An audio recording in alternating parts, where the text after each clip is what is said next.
साताऱ्यातील सावरी गावातून मुंबई पोलिसांनी तब्बल 115 कोटींचा 45 किलो ड्रग्जचा साठा आज जप्त केला होता। मात्र अजूनही या प्रकरणात कोणतीही कारवाई करण्यात आली नाही असा आरोप ठाकरेंच्या शिवसेनेच्या उपनेत्या सुषमा अंधारेंनी केला। ड्रग्ज जप्त करून 1 महिना उलटला, पालकमंत्री शंभूराज देसाईंनी काय कारवाई केली असा सवाल करत सुषमा अंधारेंनी हल्लाबोल केला। तर अंधारेंनी केलेल्या आरोपांवर शंभूराज देसाईंनी प्रत्युत्तर दिलं।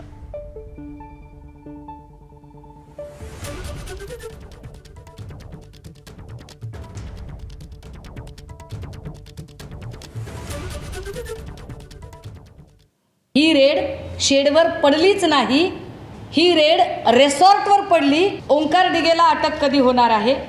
जर तुम्ही ओंकार डिगेला अटक केली नाही तर हा लढा मला अधिक तीव्र करावा लागेल। जे अनाधिकृत बांधकाम आहे ते अनाधिकृत बांधकाम अजूनही डिमॉलिश का केलं नाही?